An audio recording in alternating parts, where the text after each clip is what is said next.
Hi,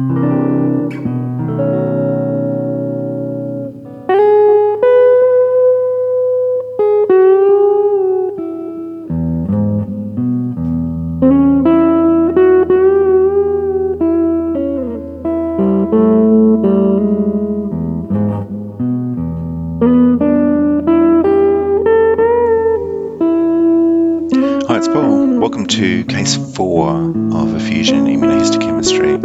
This is an acidic fluid on a 49-year-old man. It is pretty cellular, as you can see on the diff quick, and we've got groups of cells. I think even at this power I can see some large nuclei,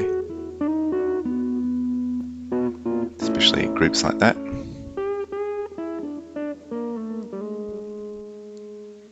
And quite a lot of them, quite large groups. On high power you can see variation, size and shape, some quite big nuclei next to smaller ones. Same here, I can see some cytoplasmic vacuolation as well.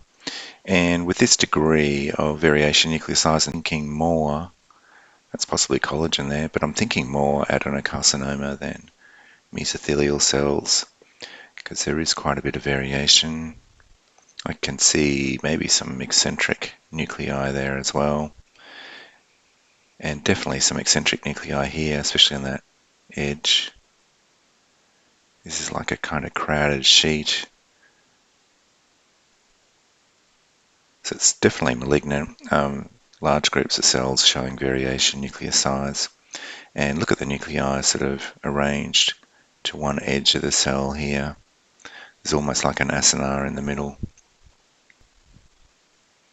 This is a pap stain. You can see, again, quite large nuclei, prominent nucleoli, quite a lot of groups, quite large groups. And this is sort of like a bit of a crowded sheet. I can see some eccentrically placed nuclei there, I think. Oh, and in this area there's definitely a columnar look to the cells.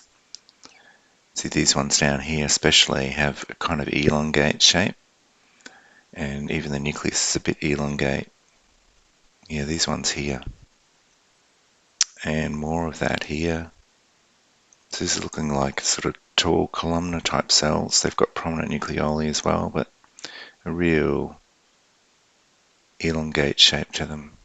And this is a lovely little acinar arrangement formed by eccentrically placed nuclei. Another one here. And a couple of beautiful acini there. Nuclei arranged around the edge of the cell, prominent nucleoli. This is the cell block, and you can see it's very cellular. We've got lovely glandular sort of arrangements of cells with a hollow space in the middle and nuclei sort of palisading in a kind of overlapping manner around the outside of it. This is them here. You can see the nuclei eccentric and that tall columnar shape of the cells again. This is the Berry P4 stain, and it's strongly positive cytoplasmically in all of the cells. This is the CEA. It's a polyclonal, so it's a bit dirtier. You can see there's a lot of material in the background, but there's also positive staining of nuclei present here.